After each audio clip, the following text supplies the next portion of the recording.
Alhamdulillah wa bihi nasta'in wassalatu wassalamu ala Rasulillah wa ala alihi wa sahbihi ajma'in. Yang dihormati saudara pengurusi majlis, yang bahagia datuk-datuk, datin-datin, seterusnya tuan-tuan dan puan-puan, seluruh penghuni, warga, rakyat yang berada di sekitar ataupun kejiranan Presin 9 Putrajaya pada malam ini yang berkumpul di bawah khemah. Alhamdulillah, syukur kehadrat Allah Subhanahu wa taala. Kalau tuan-tuan tengok ke atas, nampak? Tengok ke atas, nampak? Bumbung apa? Bumbung kemah lah kot. Tapi sebenarnya tuan-tuan dan puan, kita berada dalam taman syurga sekarang. Apa-apa saja majlis yang mengingatkan kita kepada Allah, termasuklah majlis ilmu, majlis zikir, itu semua adalah taman-taman syurga yang dikelilingi, dinaungi, dipayungi oleh para malaikat sampai ke langit sana.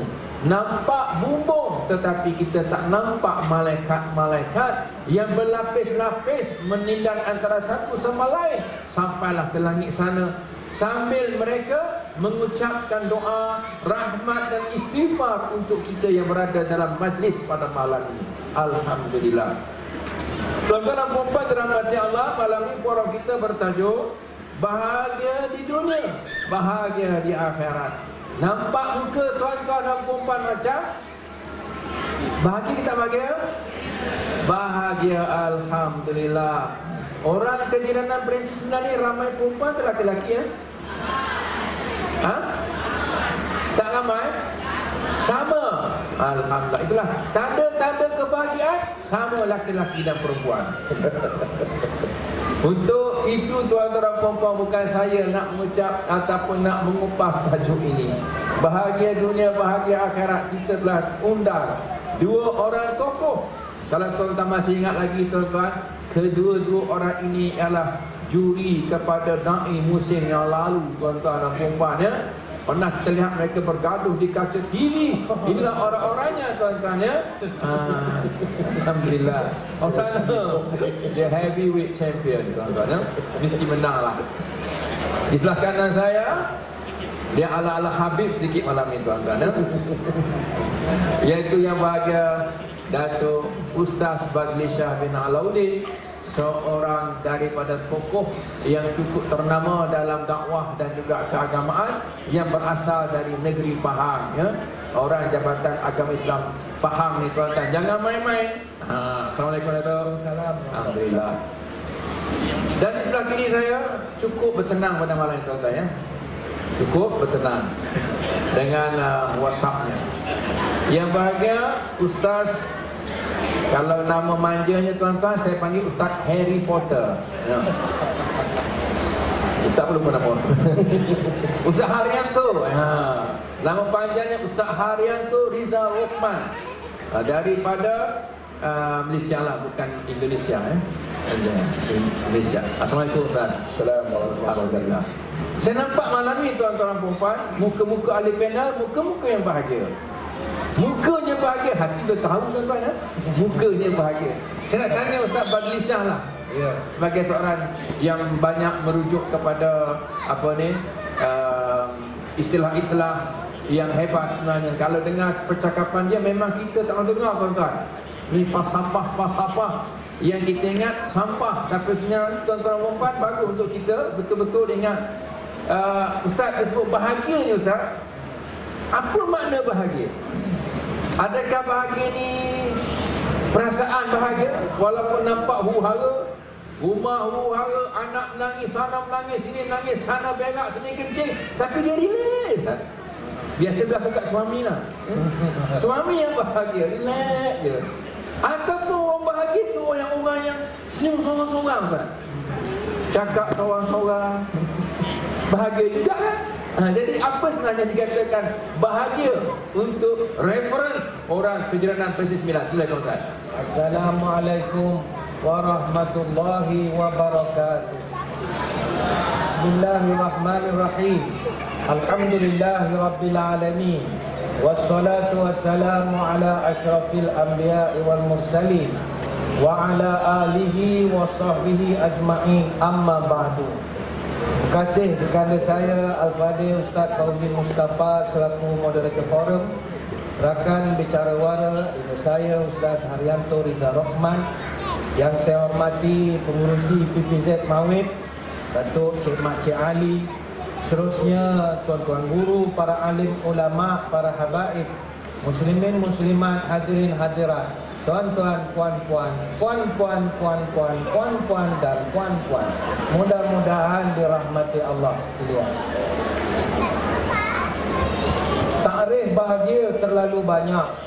Bahagia bergantung kepada orang. Tapi bak kata Allahyarham Tan Sri P. Ramlee, bahagia ni benda yang tidak kekal lama. Kata dia, saat yang bahagia datang sekejap saja. Mana sekejap saja? Sekejap saja. Tidak ada bahagia yang kekal. Baik itu kita tengok rumah tangga perkahwinan, tidak ada bahagia yang kekal abadi. Masa mula-mula kahwin semuanya manis-manis belaka. Bila dah lama tidak ada manis, tinggal kencing manis saja. Itu yang banyak berlaku. Jadi kita nak tengok macam manakah indikator agama kita mengajar. Apa bahagia? Bahagia yang kita nak adalah bahagia dunia dan juga bahagia akhirat. Macam mana nak dapat bahagia dunia dan bahagia akhirat? Surah Al-Baqarah ayat yang ke-201. Ada satu ayat yang mana ayat ini begitu popular sekali di kalangan masyarakat kita. Doa ataupun ayat yang berbentuk doa ini diamalkan oleh ramai orang. Sampai orang tutup panggil ini doa sawar jagat, doa makan kiri kanan atas bawah depan belakang. Iaitu satu doa yang sangat terkenal. Saya kira tuan-tuan pun hafal doa ini, iaitu Rabbana atina fid dunya hasanah wa fil akhirati hasanah wa qina azabannar. Kita minta kepada Tuhan kebahagiaan di dunia dan kebahagiaan di akhirat. Para ulama membahaskan tentang doa ini. Pertama, doa ini adalah doa paling disukai oleh Nabi SAW. Yang kedua, doa ini juga paling disukai oleh orang-orang Melayu khususnya. Apa sebab? Kalau kenduri tahlil, kenduri di rumah mana-mana kenduri, bila Tok Imam baca doa panjang-panjang, orang kita tangan tak berapa tinggi sangat. Dalam hati panjang pula doa imam ni. Makanan dah sejuk dah. Bila imam baca Rabbana atina, dia peterang ke anak habis. Rabbana ni tanda doa nak habis. Orang Melayu punya persepsi. Apakah tersirat di sebalik perkataan kebahagiaan dunia dan kebahagiaan akhirat?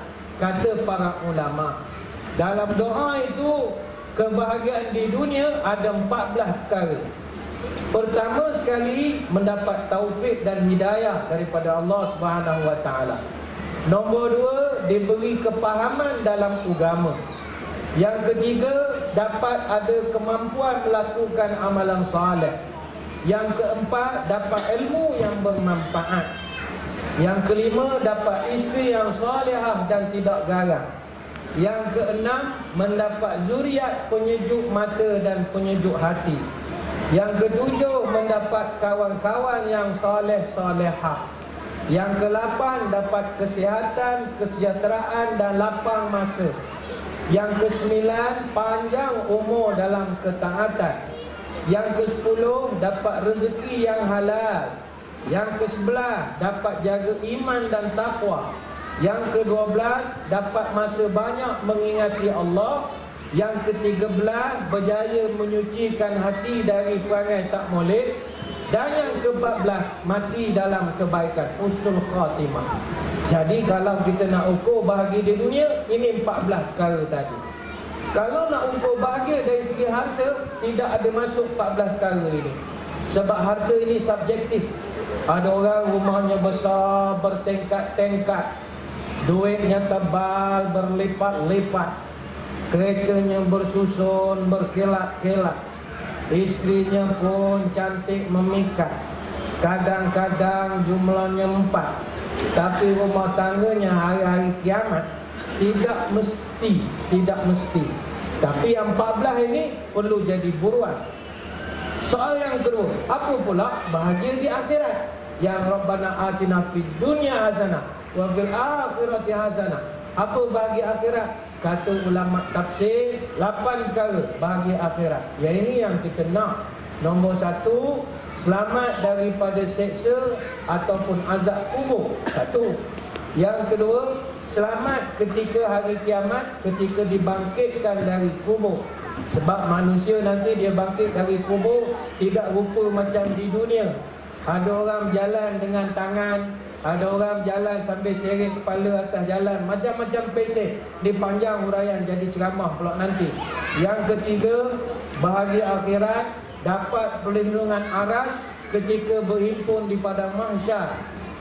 Yang keempat, dapat catatan amal dari tangan kanan. Yang kelima, diberi minum dari telaga Kausar. Yang keenam, dapat syafaat dari Rasulullah sallallahu alaihi wasallam. Yang ketujuh, dapat meniti siratul mustaqim dengan kecepatan seperti kilat.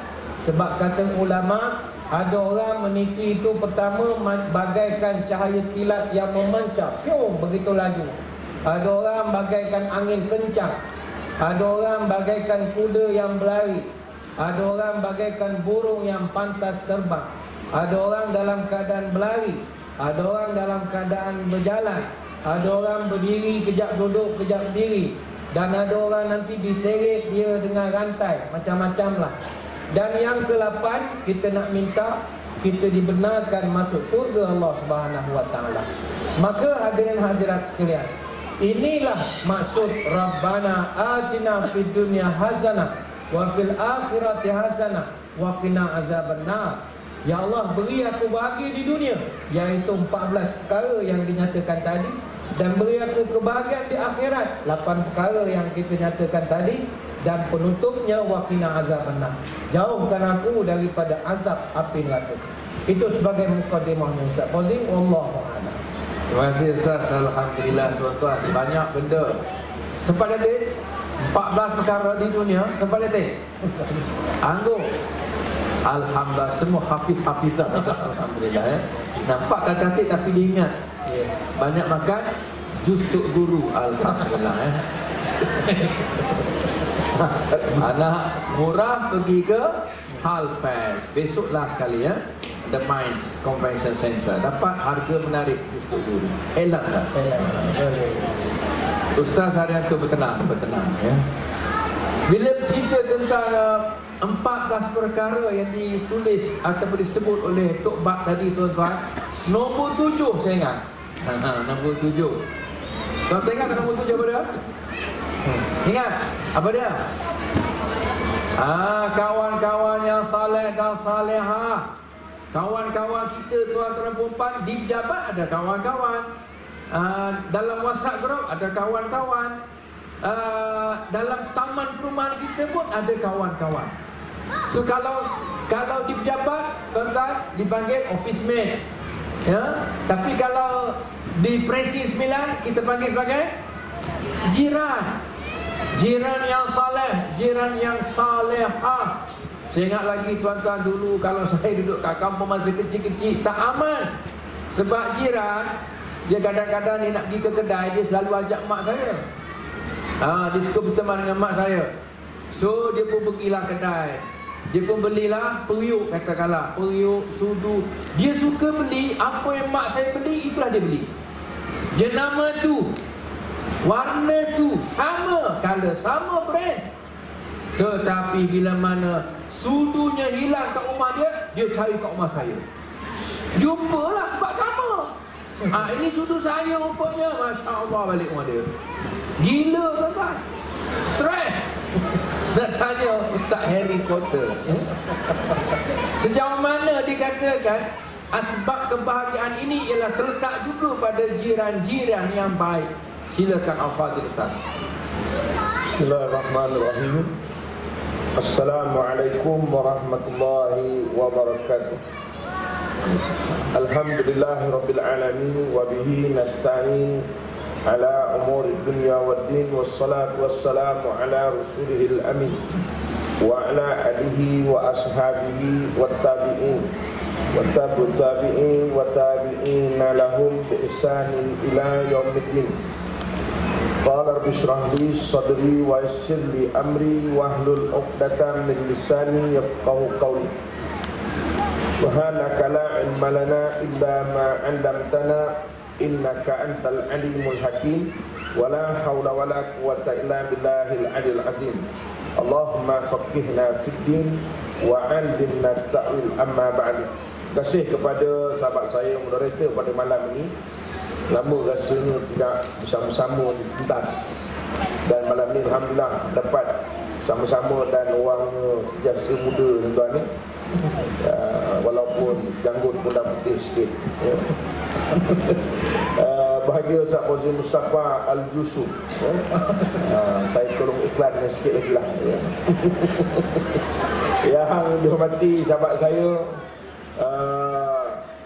Datuk Ustaz Badli Shah, yang datang daripada Pahang. Dihormati yang usaha pengurusi PPZ Mawib, Datuk Cimat Ciali, Datuk-datuk dan datin, pimpinan masyarakat, para asatizah, tuan-tuan, puan-puan muslimin dan muslimat yang dirahmati Allah sekalian.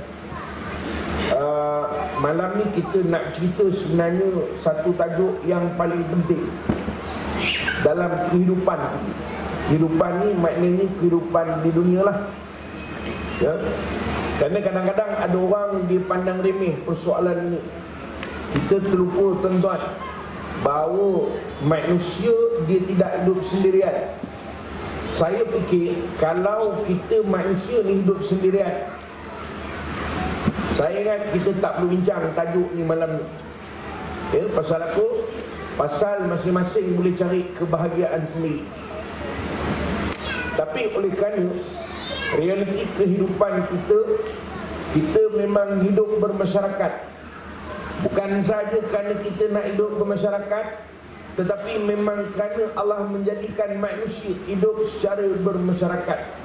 Dalam surah Hujurat ayat yang ke-13, Allah Subhanahu wa taala bercerita dengan jelas tentang penciptaan manusia. Allah menyatakan, a'udzubillahi minasyaitonirrajim, ya ayyuhan nas inna khalaqnakum min dzakarin wa untha wa ja'alnakum syu'uban wa qabaila lita'arafu. Allah sebutkan di situ tuan-tuan, menggambarkan tentang betapa manusia ni hidup dalam kepelbagaian. Oh makcik, faham ke tidak? Kita ni Allah memang ciptakan dalam keadaan kepelbagaian. Yang ini kita tak boleh lah. Kita hidup dengan berbagai-bagai rupa, yang laki-laki, yang perempuan. Cuba tengok di sebelah kita, perempuan. Mungkin di belakang kita, laki-laki. Cuba tengok makcik. Jangan confident sangat, takut sebelah tu laki-laki.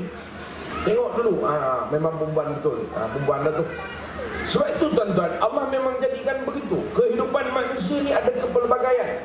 Ada laki-laki, ada perempuan. Sebab itu orang laki-laki dan perempuan saja ada perbezaan. Kerana kita nak bercerita ni tuan-tuan, satu topik yang mana kalau kita tidak memahami konsep kehidupan ini, kehidupan kita problem. Bayangkan Allah menjadikan laki-laki dan perempuan itu sahaja pun sudah cukup berbeza. Ada satu kajian diceritakan tentang, dipanggil istilahnya intelligent gender. Intelligent gender ni maknanya soal cara berfikir. Orang laki-laki dan perempuan lain cara berfikir. Ada yang disebut sebagai feminine intelligence. Ada yang disebut sebagai masculine intelligence. Bagaimana yang dikatakan feminine intelligence? Secara mudah konklusinya tuan-tuan, yang dikatakan feminine intelligence, dia berfikir secara mencapai. Kalau yang dipanggil masculine intelligence, yang ini secara kesimpulannya, cara berfikirnya berfokus. Sebab itu sebagai contoh, kita bangun, kalau kita kadang-kadang di rumah, orang rumah kita suruh pergi kedai. Katalah pagi-pagi nak buat sarapan, Tiba-tiba tengok di dapur yang ada mi saja. Bawang tak ada, cili tak ada. Kita pun panggil lah suami kita, bang tolong ke kedai. Dan kita pun beritahu, saya nak buat sarapan. Tengok bawang tak ada, cili tak ada. Kata dek suami tadi, berapa banyak bawang nak beli? Awak belilah 3-4 biji. Cili belilah segenggam, kata dia.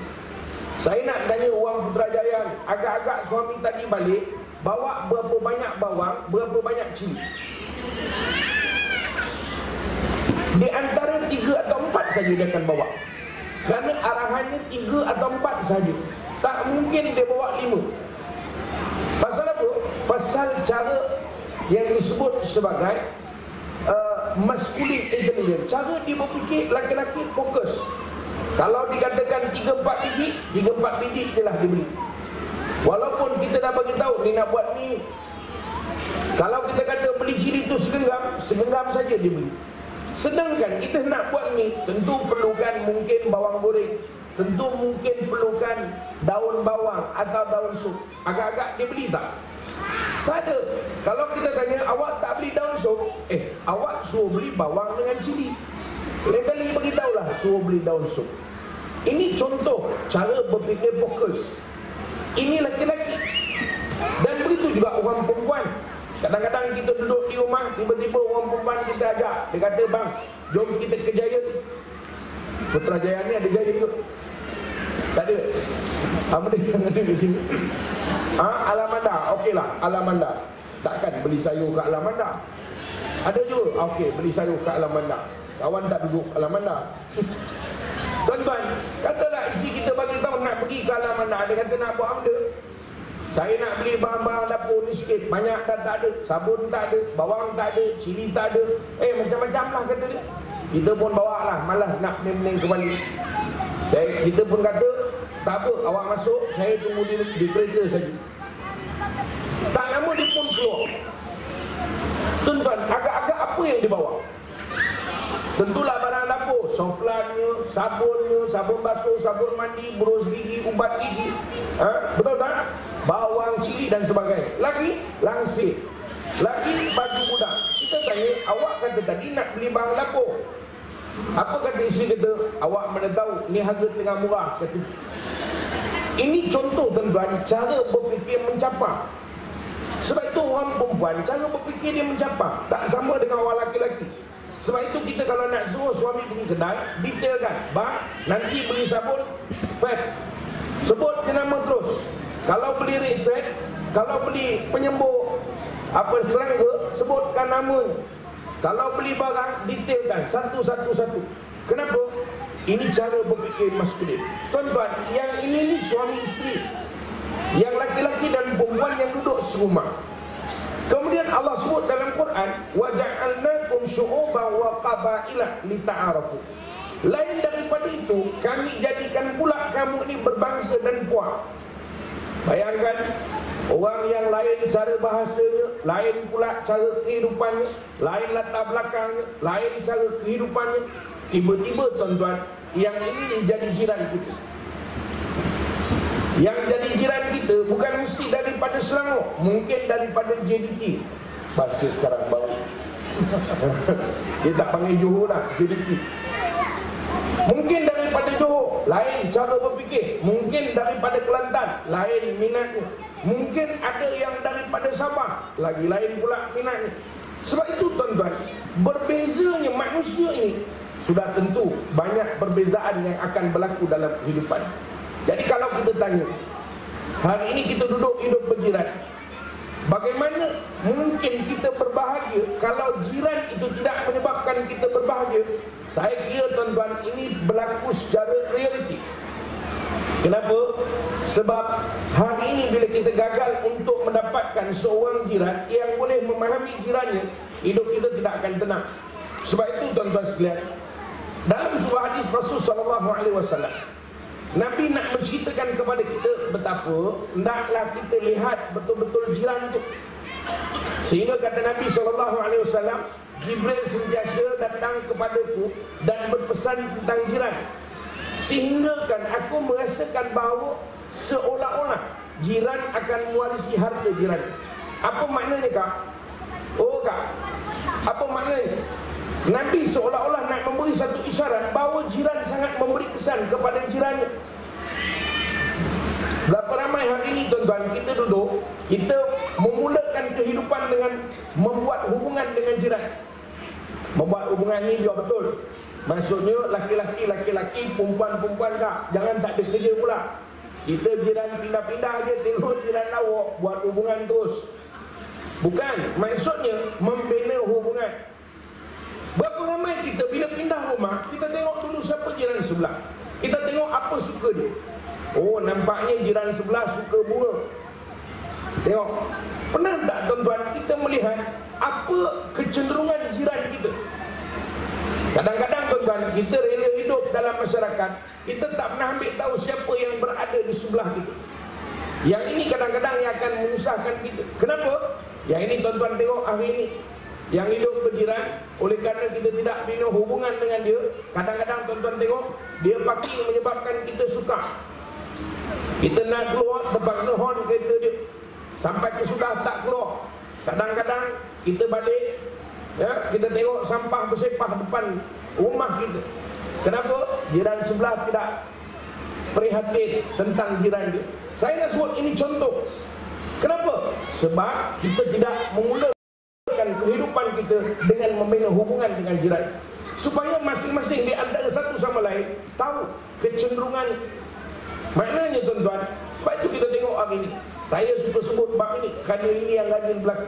Misalnya seorang jiran yang bela kucing, ya, tapi ialah yang datang dengar ni belum tentu jiran kita ada, betul tak? Oh kak, ke jiran sebelah tu. Lain kali kalau datang macam ni punya ceramah tuan-tuan, bawa jiran, jangan bawa suami, tak ada faedah. Jiran tu pasal yang kita nak cerita tu jiran, tiba-tiba jiran tak datang, kita juga yang datang. Yang faham kita, jiran tak faham-faham sampai ke sudah. Itu masalah tu. Lain kali agaknya saya ingat saya cadangkan penganut jemput datang bersama jiran. Jadi ada cabutan bertuah, jiran mana yang bertuah. Kerana tuan-tuan yang ini masalah. Jiran kadang-kadang bela kucing. Contoh, kita tengok banyak kucing di rumah dia. Kita masuk rumah dia, kita kata tak ada bau kucing pun rumah. Dia kata, memanglah saya kucing bela di rumah, tapi berak tidak di rumah. Berak di mana? Jiran sebelah. Pagi-pagi kawan sebelah akan membersihkan tahi kucing tadi. Yang ini problem tuan-tuan. Kenapa? Ini contoh bila mana kita tidak ada jiran-jiran yang saleh. Sebab itu saya nak pergi kepada yang pertama ni sebagai mukadimah saja perbincangan kita. Masa pun 10 minit. Saya nak beritahu tuan-tuan, bila kita hidup dalam kepelbagaian, kita hidup dalam pelbagai perbezaan, maka membina hubungan dengan jiran itu sangat penting. Kerana itu Nabi SAW pesankan kepada kita secara ringkas ni tuan-tuan, kata Nabi, 4 kebahagiaan manusia. Isteri yang solehah, kemudian kata Nabi rumah yang luas, kemudian kata Rasul SAW jiran yang baik, dan satu lagi kata Nabi SAW ialah kenderaan yang elok. Tuan-tuan, ini sebagai contoh. Sebab itu seolah-olah Nabi nak beritahu pada kita, binalah hubungan dengan jiran. Kalau kau bina hubungan dengan jiran, saling memahami. Tak macam Ustaz Poji sebut tadi. Tapi saya ingat Ustaz Poji sebut tu sebenarnya jiran itu saudara-saudara dia juga. Memanglah agaknya dia punya sudu dah tak ada, dia datanglah rumah kakak dia, ambil sudu kakak dia. Barangkalilah tuan-tuan, bila ada hubungan, bila ada kepahaman, jiran akan saling hormat menghormati, ra'i meraihkan, maka kedua-duanya akan berbahagia. Wallahu a'lam. Terima kasih yang bahagia Ustaz Heri. Tuan-tuan dan perempuan yang tanya, tuan-tuan lah, kalau jiran tuan-tuan semput, tuan-tuan nak buat apa? Semput. Nak buat apa? Insal. Hospital. Alhamdulillah. Tak apa Habib. Bertenang. Bawa ke hospital. Bagus. Alhamdulillah, jiran yang baik. Tapi saya ada satu jawapan. Kalau jiran kita semput, jangan isap okok. Kami ketiga-tiga semput ni atas pentah ni tuan-tuan. Tapi saya tak nampaklah kat depan ni isap okok. Saya agak-agak saya adalah bawah pentah tu. ataupun belakang ataupun kiri kanan. Ya. Mana-mana saya pergi forum, tuan-tuan mesti ada asap rokok. Orang tak isap rokok dah tahu ni asap rokok. Tuan-tuan, jadi siapa-siapa isap rokok kiri kanan ataupun bawah pentah ni, harap-harap cek dulu rokok tu ada tak logo halal. Kalau ada logo halal jaket boleh isap rokok. Tak ada, hukumnya haram. Tuan-tuan, itulah kalau kita lihat jiran kita semput, ya. Jadi tuan-tuan perempuan, kita akan tamat jam 10.30. Itu daripada arahan, ya, wahyu yang diterima. Masuk round kedua. InsyaAllah tuan-tuan perempuan, di hujung nanti kita ada soalan cabutan bertuah, ya. Soalan cabutan bertuah. Kita bagi soalan, tuan-tuan jawab. Siapa betul, kita akan bagi alhamdulillah hadiah sumbangan daripada pusat pengurusan zakat wilayah Persekutuan, insyaAllah. Jadi Ustaz yang bagi Datuk Bat, ya. Kalau kita lihat Datuk, ada satu ayat dalam surah Al-Hujurat, ayat Al-Quran menceritakan bahawa tentang ni tuan-tuan, suspense sikit. Masyarakat yang boleh membahagiakan sesebuah taman ataupun presin. Tuan-tuan duduk presin 9, kan? Macam mana ciri-ciri yang patut ada pada jiran ataupun masyarakat ataupun pada diri kita sebagai ahli dalam presin ini? Silakan Tok Pat jelaskan. Terima kasih. Muslimin muslimat yang dirahmati Allah sekalian. Surah Al-Hujurat ayat 11 sampai 12. Yang itu kalau kita rujuk dalam Quran, dia mengajar kita tentang banyak perkara berkaitan tentang adab. Sebab itu surah Al-Hujurat itu sendiri, dia ada satu nama lain, dia panggil surah Al-Akhlaq wal Adab. Nak tahu tentang akhlak, buka surah Al-Hujurat. Banyak adab. Sampai nak masuk rumah orang pun ada perinciannya. Dalam konteks kita duduk di sebuah taman ataupun dalam sebuah masyarakat, ayat 11 sampai 12 itu memang sangat sesuai kita jadikan panduan dan juga pedoman. Pertama kita lihat apa sebab puncanya turun surah itu. Ayat 11, khususnya ayat 11. Kata para ulama, ayat ini turun disebabkan ada sekelompok para sahabat daripada Bani Tamim. Mereka ini mempersendakan, merendah-rendahkan 3 orang sahabat yang lain, iaitu Bilal bin Rabah, Salman Al-Farisi dan juga Ammar bin Yasir radhiyallahu anhum ajma'in. Dia orang macam mengejek-ngejek. Sebab kebetulannya ketiga-tiga sahabat yang diejek ini semuanya adalah bekas-bekas hamba abdi. Jadi ada yang mengejek-ngejek, barangkali kulitnya hitam, barangkali tangannya begitu kasar bila bersalam. Jadi ada yang mengejek-ngejek. Disebab bila mereka mengejek, turun ayat daripada Al-Hujurat ayat 11. Disambung pula dengan ayat 12, Allah Ta'ala bagi panduan. Ini kita nak ambil panduan pada malam ini. Pertama Tuhan sebut, La yaskhar qaumun min qaumin. Pertama, engkau jangan mencemooh, jangan mencela. Ini nombor 1. Kita duduk dalam satu kawasan perumahan, jangan mencemooh, jangan mencela. Yang kedua, wala tanabazu bil alqab. Jangan kau panggil orang itu dengan nama yang tak elok. Panggil dia gelaran yang buruk-buruk, tak boleh. Yang ketiga, ijtanibu katsiran minaz zanni. Jauhi dari buruk sangka. Yang keempat, wala tajassasu. Kau jangan mencari-cari kesalahan orang. Cari tak boleh. Yang kita nampak cerita lain. Cari tak boleh.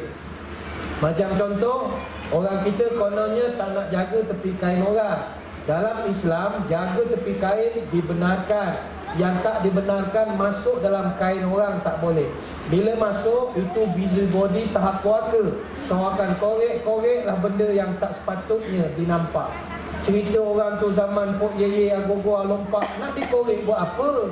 Memanglah sekarang dia AJK masjid, zaman muda Pok Yeye. Itu cerita dulu. Jangan dikorek-korek. Wala tajassasu. Yang kelima, wala yaghtab ba'dukum ba'da. Jangan kau mengumpat. 5 perkara ini Tuhan pesan dalam 2 ayat. Al-Hujurat, surah Al-Hujurat ayat 11 sampai 12. Kata Imam Ibnu Katsir, Lima sifat ini adalah sifat orang sombong. Sebab itu dalam hadis Nabi sebut al-kibru batarul haq wa ghamtun nas. Siapa orang sombong?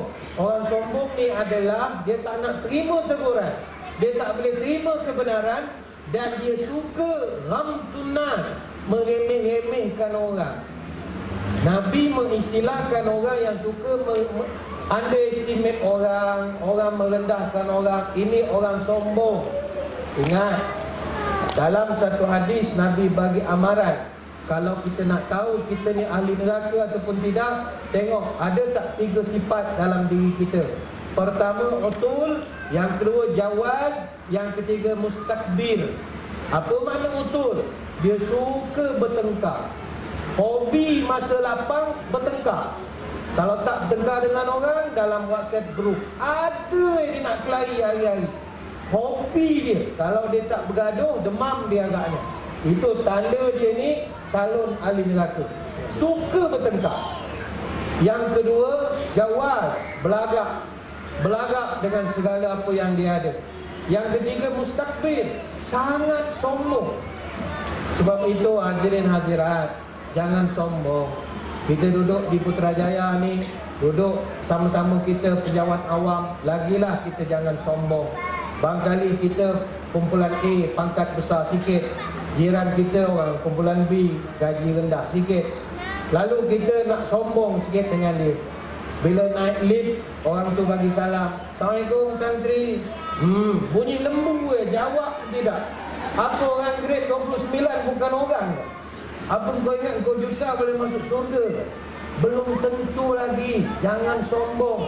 Allah sindir perangai manusia dalam suratul Naml ayat 18. Ketika Allah ceritakan tentang kisah Nabi Sulaiman.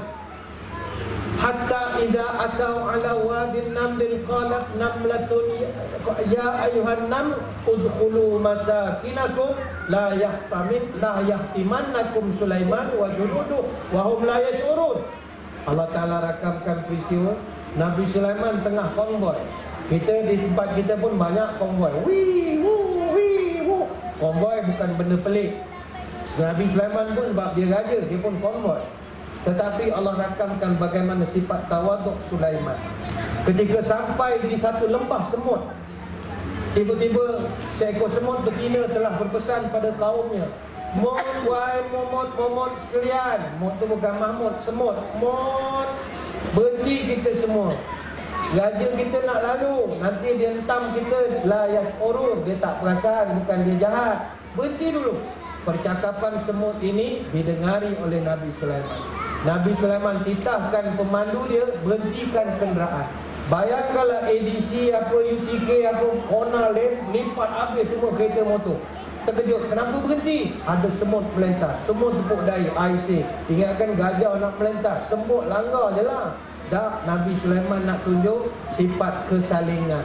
Walaupun dia raja paling hebat, Nabi Sulaiman ni tak ada orang boleh challenge. Dia punya kuat yang hebatnya, rakyat dia bukan manusia, termasuk jin, termasuk haiwan. Segala jin afraid semua takut dengan dia. Dia boleh perintah angin. Tuan-tuan, kalau sekarang sejuk, kita nak alihkan angin, kita tutup kipas. Nabi Sulaiman dia alih macam tu ya. Sebelum dia kenal iPad, dia dah lama main iPad, chat, begitu je, dia main tolak-tolak macam tu aja. Tapi Nabi Sulaiman walaupun dia memiliki kuasa yang sangat tinggi, Allah rakamkan dia manusia paling tawaduk sekali. Dia boleh dengar cakap semut. Kalau dengar cakap gajah itu munasabah. Ini dengar cakap semut.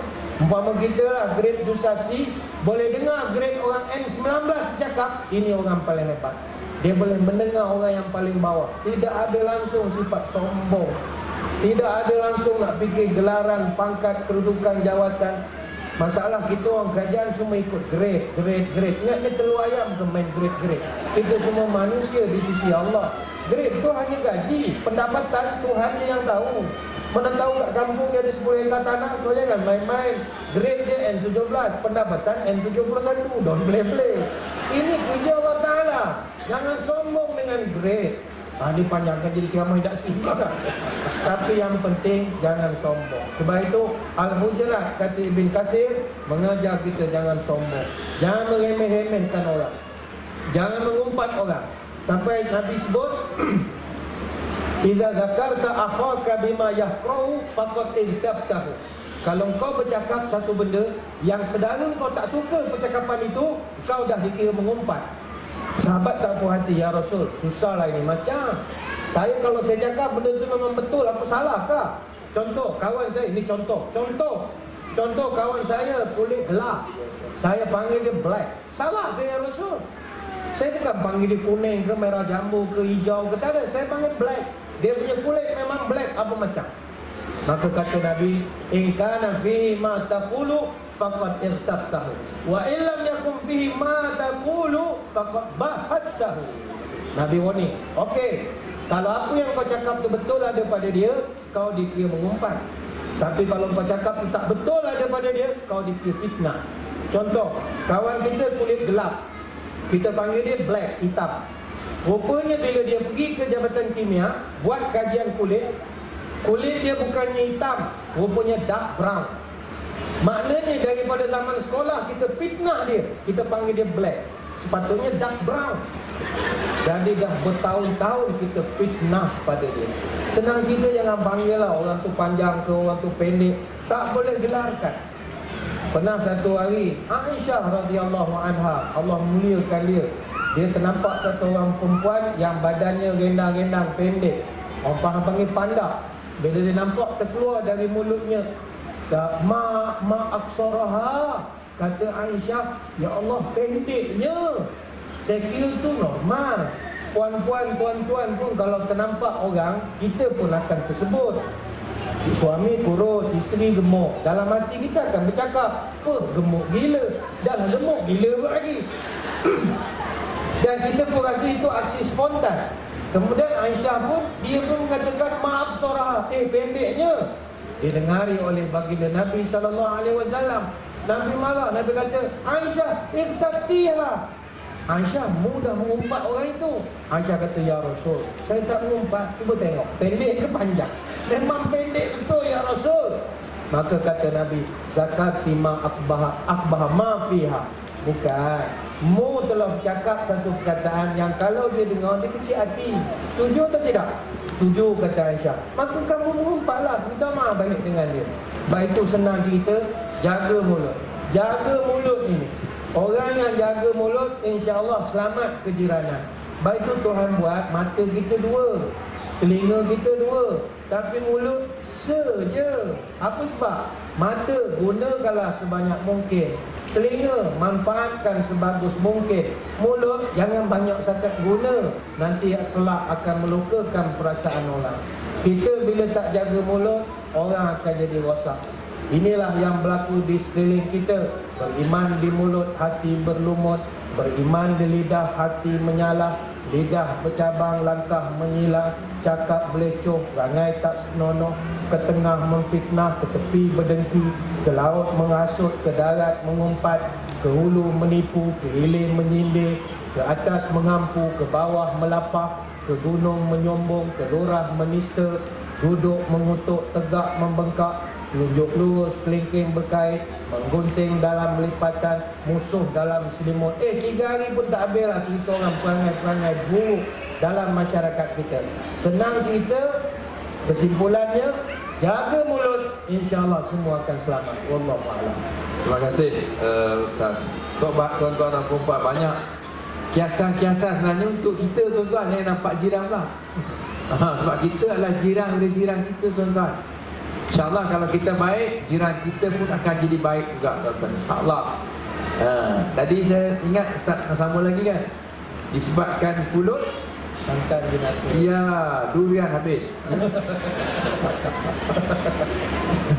Tuan-tuan dan puan-puan dirahmati Allah, malam ni forum kita santai-santai, buat bicara santai ditaja dan dibawa khas oleh Pusat Mutazakat PPZ Wilayah Persekutuan. Terima kasih pengusinya yang hadir sama kita, Datuk Cik Mak Cik Ali, dan juga tim PPZ yang datang pada malam ini.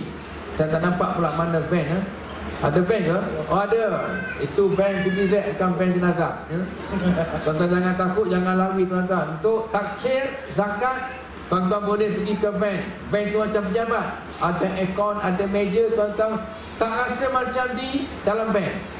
Tuan-tuan rasa macam kat pejabat PBZ. Selesanya tuan-tuan untuk mentaksir harta kita, sejauh mana dan sebanyak mana kena bayar zakat. Ibu-ibu yang ada emas yang banyak kat rumah, malam ni boleh kira. Sebab PBZ dia ada penimbang untuk emas. Dia tak main penimbang ayam kat pasar tu ya? Itu salah. Dia ada penimbangnya yang tepat. Boleh kira malam ni tuan-tuan. Kalau zakat pendapatan tak banyak, 2.5% saja. 2.5% saja tuan-tuan. Kalau tuan-tuan punya pendapatan 10,000 macam Tok Bat, Masya Allah tuan-tuan, dia wajib bayar zakat RM250 je. Bukan banyak pun. Wa mimma razaqnahum yunfikun. Tahu tuan-tuan, subhanallah. Jadi tuan-tuan, kenapa takut bayar zakat? Kita kalau semayang tak bayar zakat, solat tak diterima. Sebab waqimus salat wa atu zakat. Dia bermadu dua ni tuan-tuan ya. Madu ni madu yang ori betul-betul. Aqimus salat wa atu zakat. Dirikan salat, bayar zakat. Siapa solat tak bayar zakat, solat tak naik. Siapa bayar zakat tapi tak salat, zakat pun tak naik. Jadi kita takut tuan-tuan pada malam ni nak jadi jiran yang baik, dia kena banyak solat.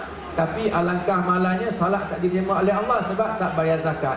Disebabkan tak bayar zakat, hati kita jadi busuk. Disebabkan tak bayar zakat, kita berkelahi dengan jiran. Itu asbab musabab. Kenapa hari ni penduduk sebuah taman bergaduh? Sebab kadang-kadang tak bayar zakat, hartanya tak berkat. Jadi tuan-tuan dan puan boleh pergi ke bank tersebut tuan-tuan ya. Dan orang Putrajaya, dia kena bayar zakat kepada PBZ, bukan kepada zakat negeri-negeri lain. Itu kena ikut ulil amri setempat.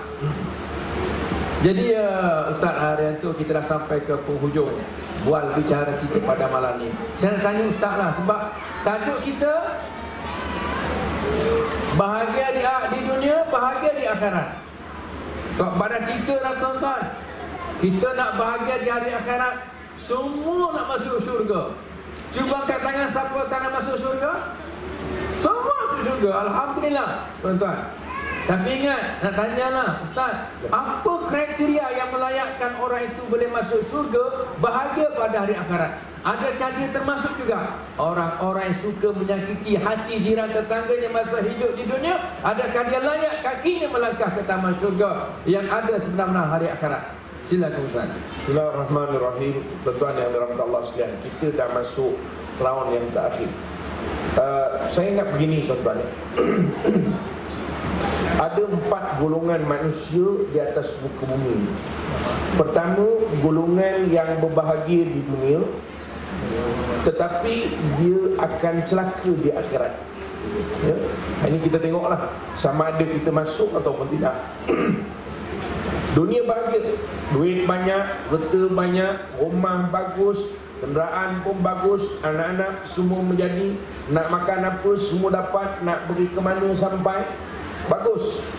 Datang orang tengok, orang silakan, tak datang orang tanya, dunia bahagia. Tetapi akhirat dicelaka. Kenapa? Macam Ustaz pun disebut tadilah, zakat tak bayar, sembahyang tidak, harta banyak, tapi kereta besar nak ke masjid tak sampai-sampai. Dunia dia bahagia, tetapi akhirat dicelaka. Dunia orang memuliakan dia, nanti di akhirat Allah campakkan dia ke dalam neraka. Ini golongan yang pertama. Golongan yang kedua, dia kata orang yang celaka di dunia, tetapi dia berbahagia di akhirat. Orang ini lebih baik daripada yang pertama. Walaupun dunianya susah, kenderaannya kadang-kadang jalan sekejap, tolaknya lebih. Motor ada, start tak boleh. Duit ada cukup makan, kadang-kadang nak simpan pun tak cukup. Nak pergi ke mana-mana memang tak pernah rasa. Makan sekadarnya, kata orang, kais pagi makan pagi, kais petang belum tahu lagi. Tuan-tuan, dunia celaka, tetapi sembahyang tidak pernah tinggal. aurat ditutup, jiran dia tidak sakiti, menghubung silaturahim, majlis ilmu dia ada, di surau pun dia ada, pagi subuh pun muka dia, malam pun muka dia, tolong orang kerja dia, susah hidup di dunia, celaka dia di dunia, datang pun kadang-kadang orang tak jemput, kalau tak datang orang tak pernah tanya, ada pun tidak mencacatkan, ada tidak mengapa-apakan majlis, dia tidak ada pun tidak mencacatkan majlis. Ini orang celaka di dunia. Tetapi tuan-tuan, di akhirat dia akan berbahagia. Kenapa? Kerana dunia sementara. Berapa ramai orang yang miskin, paling tidak kesusahan dia 60 tahun, lama sikit 70, biasa 80 jalan dah. Sebab itu orang yang di dunia bersengsara sementara, tetapi di akhirat besok dia akan berbahagia selama-lamanya. Ini golongan nasib lebih baik daripada yang pertama. Tapi ada golongan yang ketiga, yang ini lebih celaka daripada yang kedua, lebih teruk daripada yang pertama. Dunia celaka, akhirat lebih celaka. Dunia taklah susah hidup menyusahkan orang, berimpun muka dia, zakat pun muka dia, bantuan UPSR pun muka dia juga. Semuanya dia dapat, asal nama bantuan dia beratur. Tuan-tuan, hidup dunia menyusahkan orang. Datang majlis tidak menyebabkan majlis lebih mulia, datang tidak dialu-alukan, tak datang tak pernah ditanya. Tetapi kesusahan dia tidak pernah menyebabkan dia sujud dan tunduk kepada Allah Ta'ala. Jauh sekali nak tengok muka pada waktu subuh, nak harapkan solat 5 waktu pun sekali-sekala, itu pun Jumaat. Yang ini ni tuan-tuan, kita kata dunia dia celaka, tetapi akhirat lebih-lebih celaka. Kenapa? Dunia sementara, nanti di akhirat dia akan hidup selama-lamanya. Ini golongan yang ketiga. Adapun golongan yang keempat, inilah golongan yang paling berbahagia. Kenapa? Dunia dia berbahagia, harta banyak, kereta besar, isteri full house, 4. Oi, jangan main-main, seronok. Tuan-tuan, kereta besar, gaji besar, bisnes ada, rumah bersepah-sepah, anak semua menjadi. Sebut saja mana nak makan, sampai. Sebut saja mana nak pergi, sampai. Berjalan itu standard, memang kerja dia. Dunia berbahagia. Tetapi tuan-tuan, yang mula-mula sampai ke surau waktu subuh, dialah. Yang ada dalam majlis ilmu, dialah. Yang paling banyak keluarkan zakat pun dia. Yang banyak menolong orang yang susah, dia. Membantu orang, dia. Masa yang ada diberikan kepada orang lain untuk manfaat umat, dia. Tuan-tuan, dunia dia berbahagia, kedatangannya diumumkan, orang mengharap-harap menanti-nanti kedatangannya. Kalau tidak hadir ditanya orang, dunia dia dimuliakan, akhirat nanti Allah lebih memuliakan dia. Inilah golongan yang 4, tuan-tuan. Kita menilailah malam ini di mana kita. Adakah kita masuk golongan yang pertama, yang berbahagia dunia, tetapi di akhirat kita celaka? Mungkin dunia kita seronok, bak kata Datuk Bat tadi, grade A low. Kan, grade A hebat, tetapi sombong.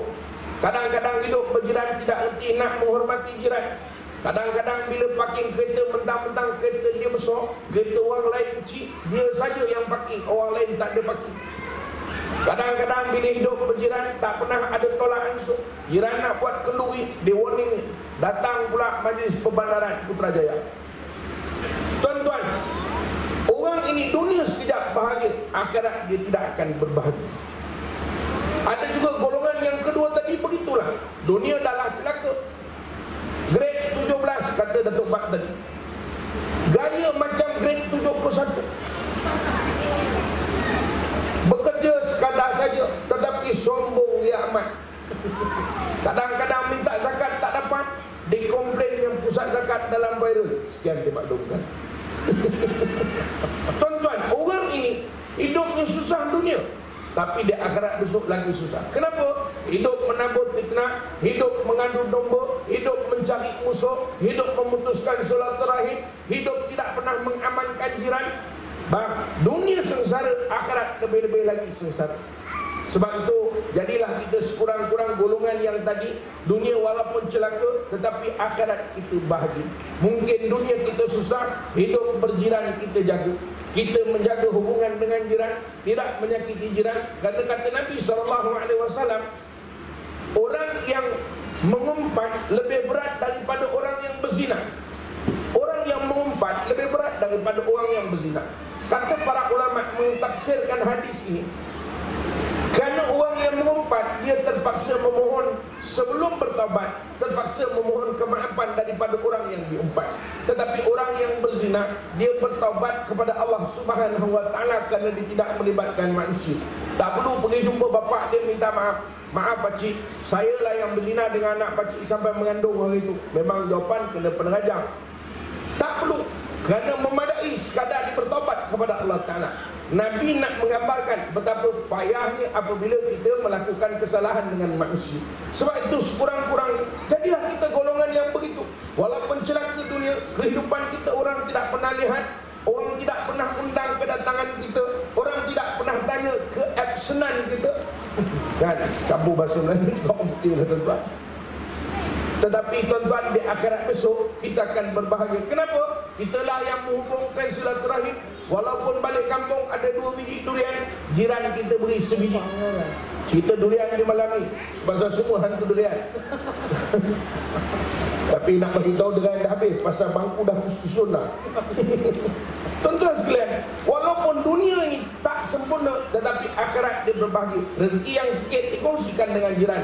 Menghormati jiran itu menjadi kebiasaan. Dan lebih baik kalau kita boleh menjadi golongan yang keempat. Dunia kita berbahagia, akhirat nanti lebih-lebih lagi kita berbahagia. Wallahu a'lam. Alhamdulillah. Tuan-tuan dan puan tadi Ustaz Heri dah sebut tentang jangan jadi macam telur kerikil kan. Itu perumpamaan lama Ustaz. Lama-lama dah. Zaman sekarang ni zaman baru. Jangan sombong macam durian musangking. Actionnya lebih, tapi kewujudannya menumpang orang sahaja. Dia tumpang durian kampung je. Pokok batang durian kampung tu dia tumpang kat situ.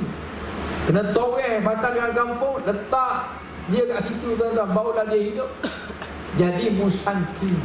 Asap, mahal actionnya lebih. Tak sedar hidup penumpang. Tak sedar hidup penumpang. Jadi harap-harap tidaklah ya jenis-jenis musangking kat ke sini 9 pada malam ni. Jadi tuan-tuan puan-puan, kita sampai ke penghujungnya. Apapun memang kita punya target malam ni tuan-tuan, kita ada soalan cepu cemas. Mana siapa-siapa yang dapat jawab soalan dengan tepat, kita akan bagi hadiah. Apapun tuan-tuan puan-puan mati Allah, saya minta ada mic tak satu? Mic tak? Mic bawah.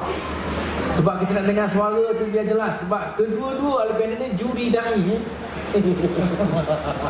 Kita tak mahu mereka bergaduh terpentang pula tuan-tuan. Kalau ada lagi bagus. Kita nak betul-betul semua orang dapat puas hati lah ya. Jangan berubuk hadiah. Jadi pertama cara tuan-tuan, Ustaz akan soal satu soalan, dengar dulu. Dah tahu jawapan, angkat tangan. Angkat tangan. Siapa cepat kat tangan, dia dapat. Saya akan suruh dia jawab. Ada mic? Ada mic? Ada mic tak? Tak tak? Okay. Haji, tuan ke sana tuan. Tengok ya. Kita ada 6 handphone tuan-tuan, insya-Allah. Boleh ya? Okey, bagi Ustaz Bat dulu. Soalan pertama Ustaz Bat. Dengar baik-baik. Soalan pertama, berdasarkan apa yang kita terangkan malam ini ya.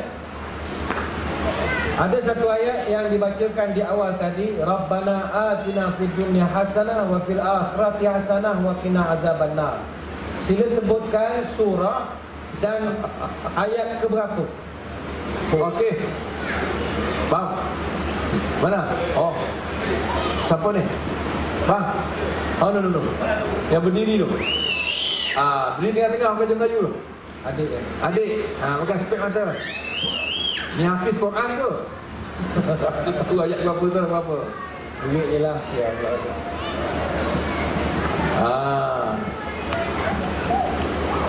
Baik. Mak ayah datang sekali kan mak ya? Alhamdulillah, bangganya. Subhanallah. Nama saya Ahmad Haris bin Rosli. Ayat surah Al-Baqarah ayat 201. Tepat sekali. Tepat. Satu tepukan. Allah. Naik, senang naik ke pentas.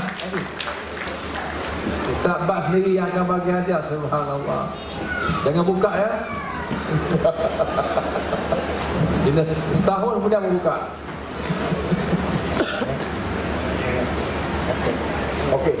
Okey, soalan kedua kita bagi kepada Ustaz Haryanto untuk soal. Okey, Ustaz silakan. Baik, soalan si senang saja tuan-tuan. Saya nak tanya, berapa kadar peratus zakat Harboy? Belum tanya lagi saya. Yang dikenakan bagi sesuatu zakat lah. Kita buat secara umum saja. Berapa peratus? Mana? Siapa yang Ustaz boleh? Ya kak, silakan. Yang ni, yang depan ni. Yang ni depan. Sebab tu penting sok pertama. Ni. Ustaz Ali. Mana? Betul. Okey, silakan. Nama saya Neta Musa Dekat Majid. Dan 2,500. Berapa? 2,5%. Saya ingat 25% tadi. Okey, betul. Tepat. Silakan Kak depan untuk terima Tadi.